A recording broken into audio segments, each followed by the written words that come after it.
It's late, and there's one corner of your room you keep not looking at. You just turned off the light, and your hand lingered a second too long on the switch. You'd never admit it out loud, but part of you wants both feet under the blanket. It feels childish, this little flinch at nothing, but it isn't childish at all. For almost the entire history of your species, that exact feeling kept you alive. Because the dark was never empty. The dark belonged to something else. And by the end, that flinch will stop feeling like a flaw and start feeling like a 2 million-year inheritance you never knew you carried. But first, you need to know one uncomfortable thing about what you are. You are a daytime animal, a creature built almost entirely for the sun.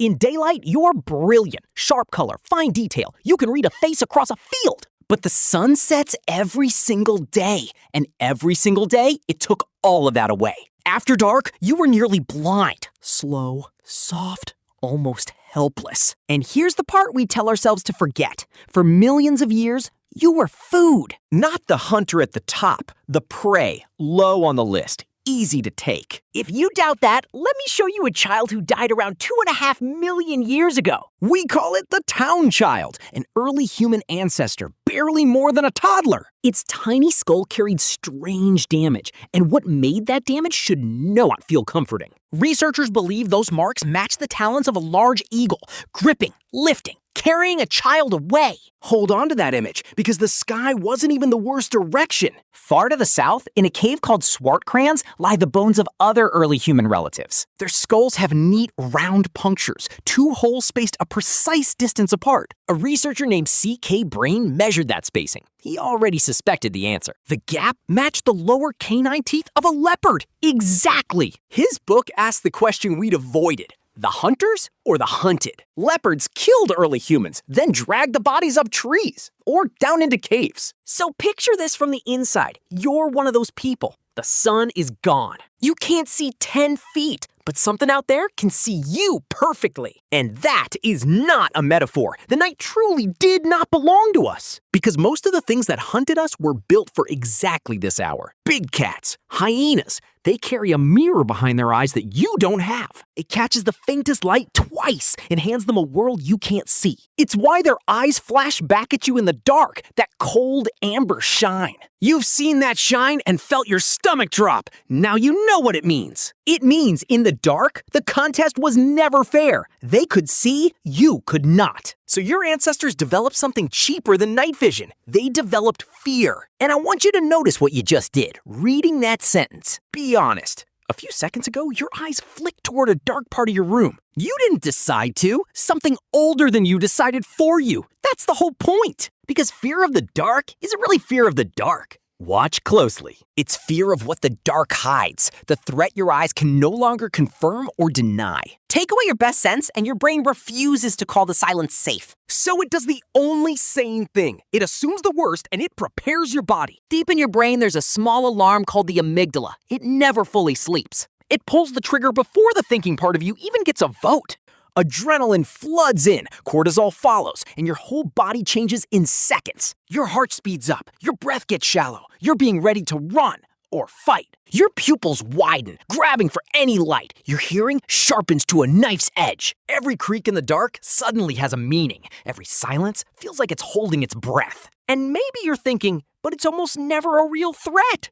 Exactly. That's the genius. In the 1990s, a scientist named Randolph Nesse explained it was something in your home right now. Think of a smoke detector. It screams when you burn toast. It's annoying on purpose. Because the cost of a false alarm is small. The cost of staying silent once is everything. Evolution built your fear the same way. Jumpy, loud, wrong 100 times. But it only had to be right once to keep your bloodline going. So that feeling of being watched in the dark? That's not your mind malfunctioning. That's a finely tuned survival system, switched on, doing precisely its job. Now here's where the whole story turns, because we were about to do something no animal had ever done. For ages, when the sun set, your ancestors simply lost, surrendered the world till dawn. Then, around 1 million years ago, in a South African cave, we found the proof. Burned bone, charred plant ash, evidence studied by a team led by Francesco Berna. The place is called Wonderwork Cave, and what it holds is the thing we'd been missing.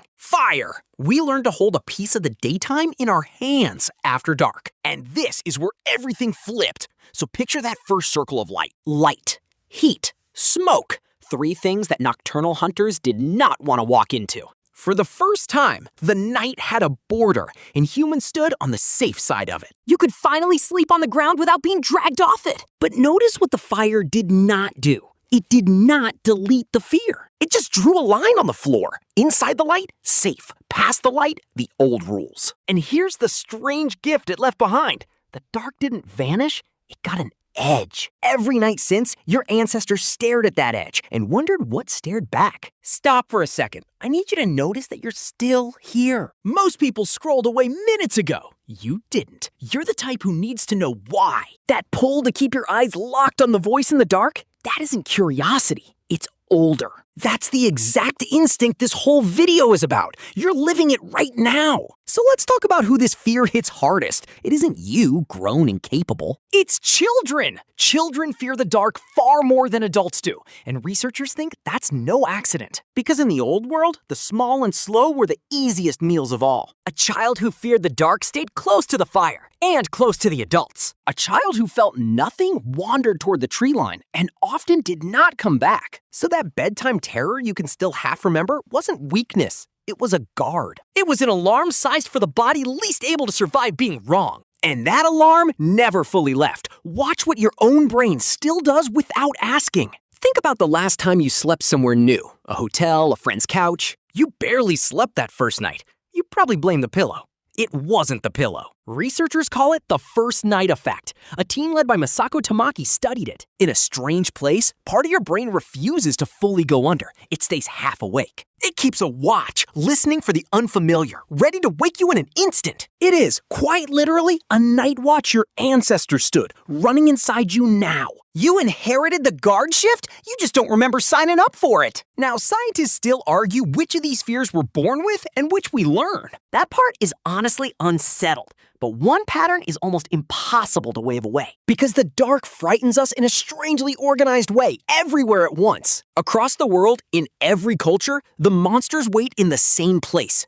The dark. We invent 1,000 gods, but the thing under the bed is everywhere the same. That sameness is the fingerprint of something older than any single one of us. So let me put the whole thing back together for you the way it actually happened. A daytime animal, nearly blind at night, surrounded by hunters who owned the dark. Generation after generation, 2 kinds of people sat by that shrinking fire. Some felt the fear and stayed in the light and were still alive at dawn. Some felt nothing and walked into the dark, curious, and the dark kept them. And here's the part the history books skip. The fearless ones weren't wrong to be born. They were just selected out. This is the blunt arithmetic of survival. And it isn't gentle, but it is true. The scared ones lived long enough to have children. The fearless ones, far too often, didn't. Run that filter for 100,000 nights and you reach a single conclusion. You are not the descendant of the brave ones who feared nothing. You are the descendant of the careful ones, the ones who flinched, the ones who stayed. Their fear is your inheritance. It's woven into the body reading this right now.